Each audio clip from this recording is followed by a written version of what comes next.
नमस्कार छात्रों, मैं संगीता धादवड़ आपका स्वागत करती हूँ। आज हम हिंदी व्याकरण का घटक विशेषण देखने जा रहे हैं। विशेषण किसे कहते हैं और विशेषण के भेद। सबसे पहले हम विशेषण की परिभाषा देखेंगे। जो शब्द संज्ञा या सर्वनाम की विशेषता बताते हैं उन्हें विशेषण कहते हैं, और विशेषण शब्द जिन शब्दों की विशेषता बताते हैं उन शब्दों को विशेष्य कहते हैं। उदाहरण के द्वारा हम इसे देख लेते हैं। सारी दुनिया देख रही है। दूसरा उदाहरण है, अमीना मीठे फल लाई।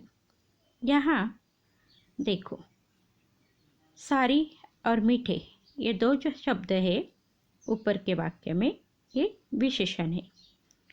वे अपने विशेष फल दुनिया की विशेषता प्रकट करते हैं। सबसे पहले हम देखेंगे कि यहाँ पर सारी दुनिया देख रही है। दुनिया ये संज्ञा है, तो इस दुनिया के बारे में कौन सा विशेषण यहाँ पर बताया गया है? सारी। दूसरे उदाहरण में फल कैसे है? मीठे है, तो यहाँ फल की विशेषता बताई गई है। फल जो है मीठे।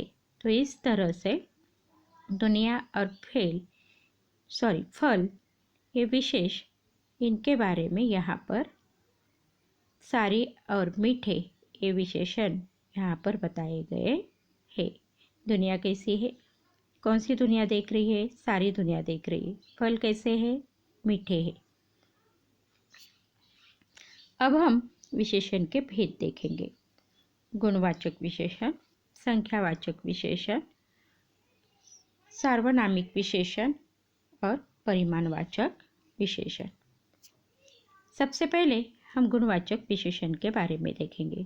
इसकी परिभाषा है, जिस विकारी शब्द से संज्ञा या सर्वनाम के गुण अथवा दोष का बोध होता है उसे गुणवाचक विशेषण कहते हैं। उदाहरण के तौर पर, स्वामी विवेकानंद युवा सन्यासी थे। स्वामी विवेकानंद कैसे सन्यासी थे? युवा सन्यासी थे, यानी युवा, उनके गुण के बारे में यहाँ पर बताया गया है। तो यहाँ पर युवा ये उनका गुण यानी गुणवाचक विशेषण। दूसरा उदाहरण है, रोगी मनुष्य दुर्बल हो जाता है। मनुष्य, कौन सा मनुष्य? रोगी।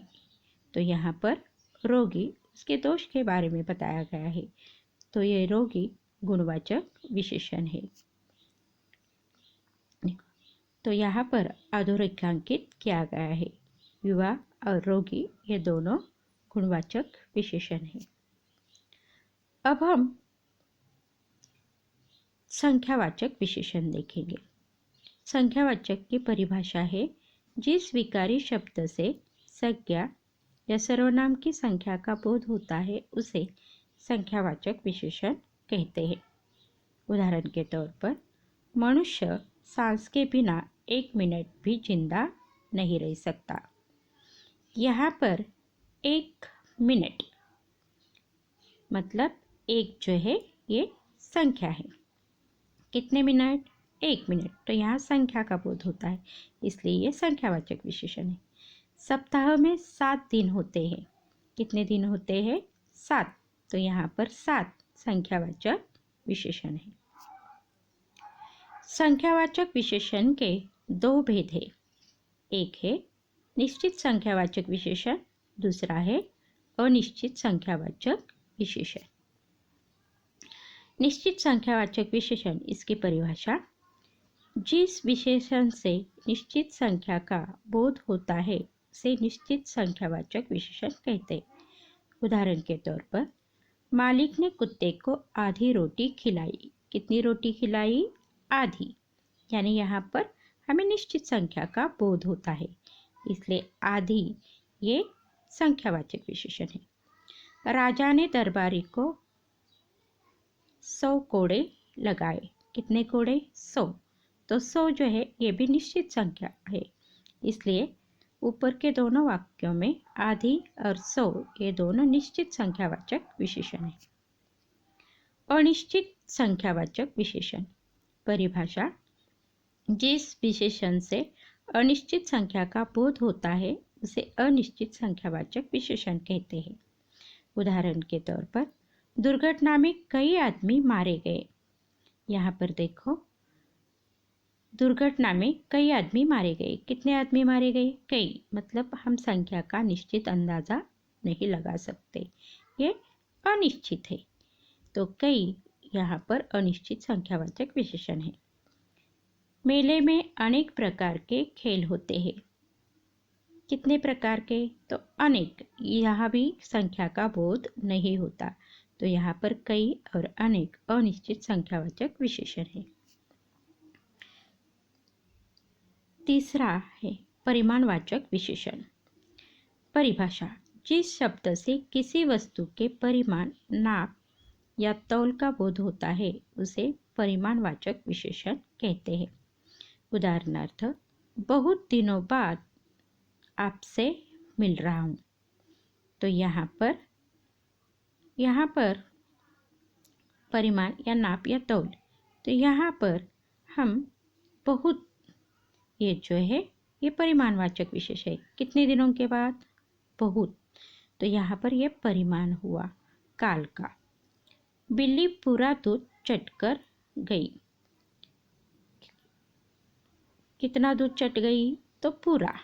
तो यहाँ पर पूरा नापने का, यानी दूध नापने का यहाँ बोध होता है, इसलिए ऊपर के दोनों वाक्यों में बहुत और पूरा परिमाणवाचक विशेषण है। चौथा है सार्वनामिक विशेषण। परिभाषा। जो सर्वनाम संज्ञा की विशेषता बताने का काम करता है उसे सार्वनामिक विशेषण कहते हैं। उदाहरण के तौर पर यह गांव नशा मुक्त है। आप सबको पता है कि संज्ञा के बदले हम सर्वनाम का इस्तेमाल करते हैं। तो यहाँ पर गांव नशा मुक्त है, कौन सा? यह। तो यह यहाँ पर सार्वनामिक, यानी संज्ञा के बदले यह शब्द आया है, इसलिए यह सार्वनामिक विशेषण है। वे लोग शहर गए हैं। कौन से लोग? वे लोग।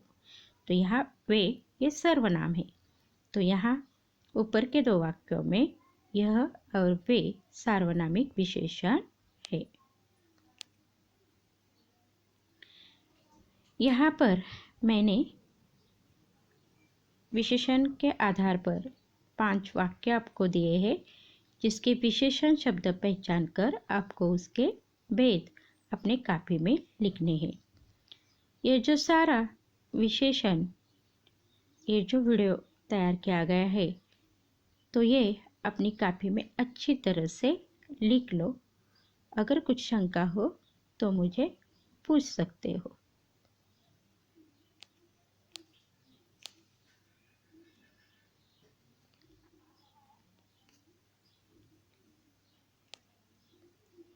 धन्यवाद।